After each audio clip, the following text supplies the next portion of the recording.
say that they had this prominent place in the development of women's wrestling historically over the past decades. So, why, despite just the amazing sort of contribution to women's wrestling you have with Trish Stratus and Lita, I don't know, especially them, but certainly plenty of others. Um, why was it still this very very shallow sort of arc? If you compare it to the music industry with Taylor Swift, huge female stars, um, but still this sort of very very slow arc.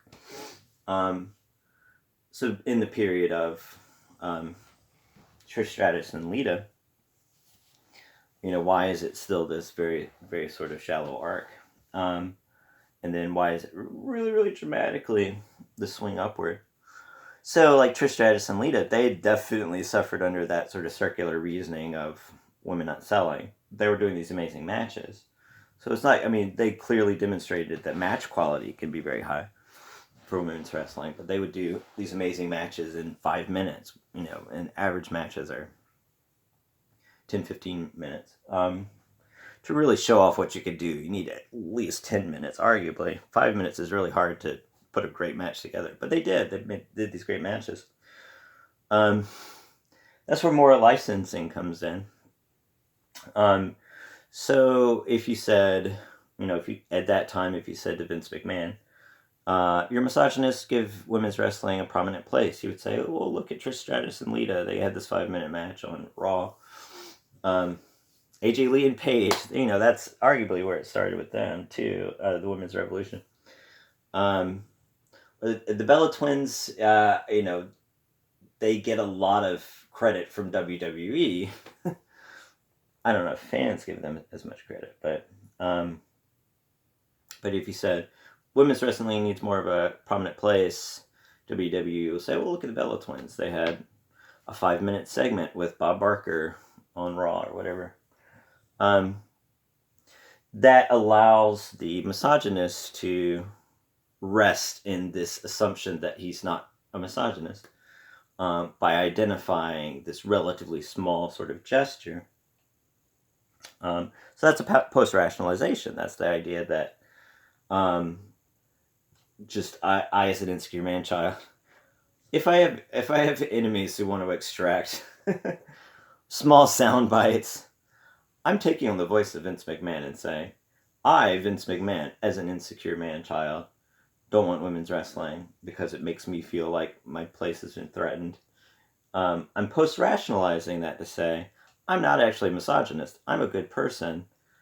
Look at this 5 minute segment that the Bella Twins had with Bob Barker on Raw or something like that. That's not an actual change. That's just a way of alleviating any sort of potential guilt in the smallest sort of gesture possible. So, I would argue this is where my obsession with the rule of threes comes in. I would argue that, hold on. This is an idea I came up with many decades ago.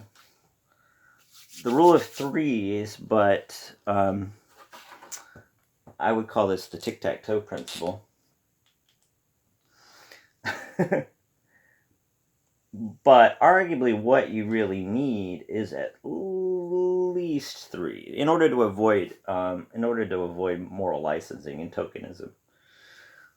With wrestling, classically it's been two. So I mean, if you look at Wendy Richter, who's Wendy Richter fighting? Leilani Kai. Who else was she fighting?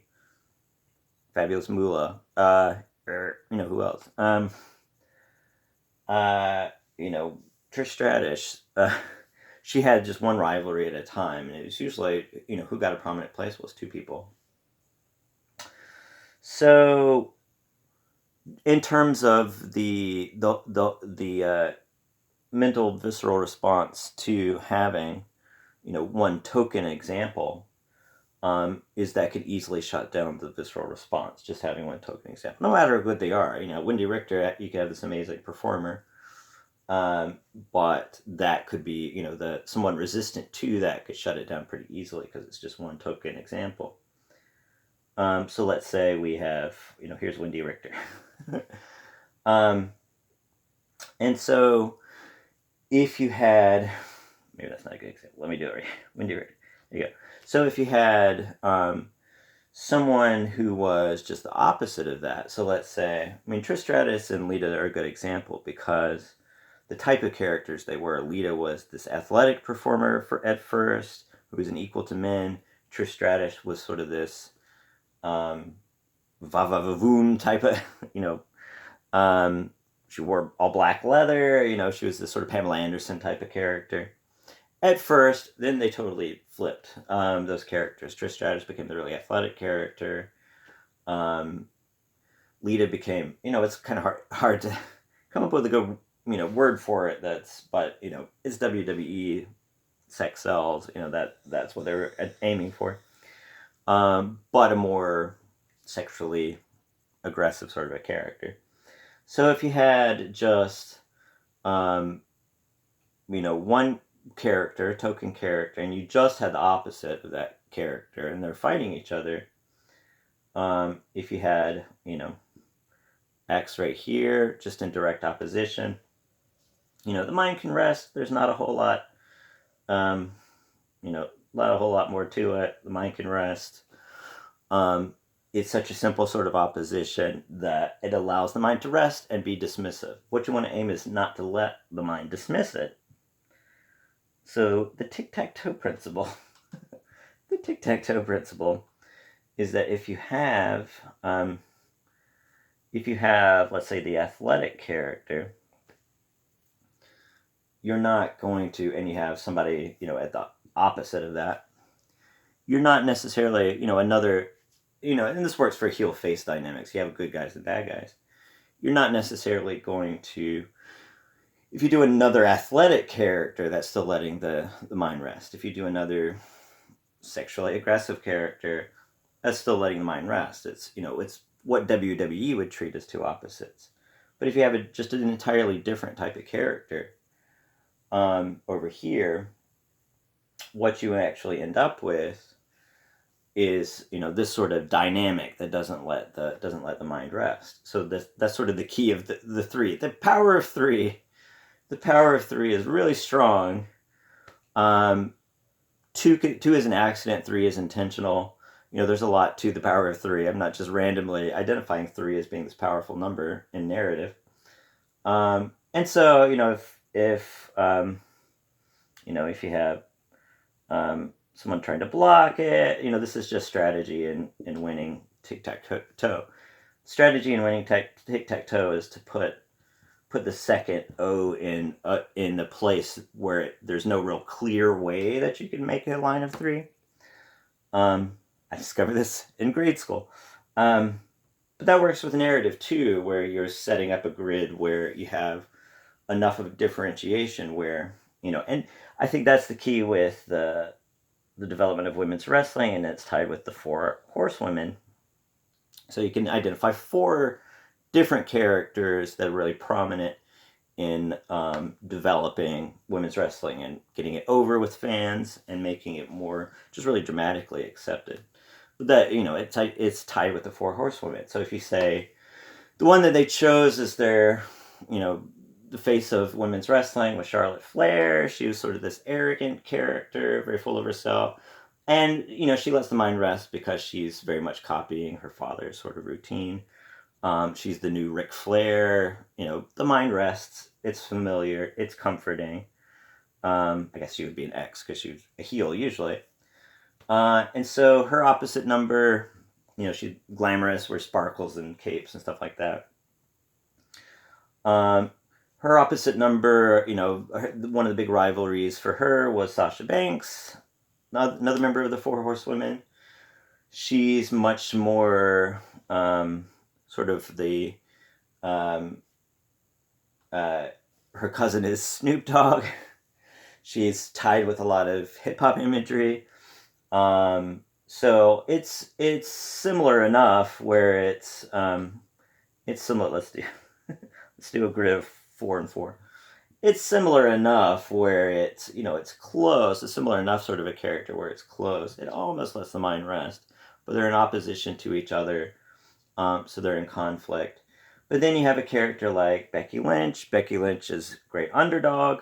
Originally, she had kind of a shallow. I mean, I love her steampunk character. I hate to dismiss it. I miss her steampunk character, actually.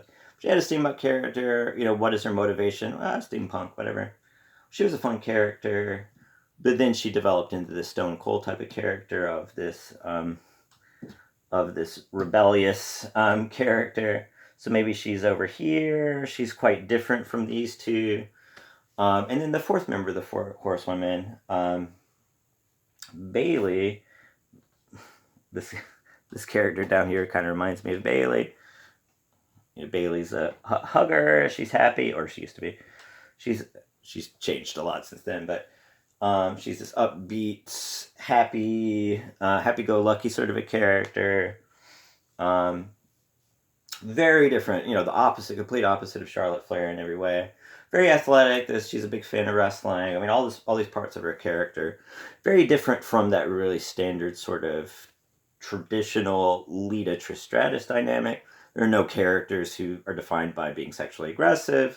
They're all athletic, but they're all confident in a very different way.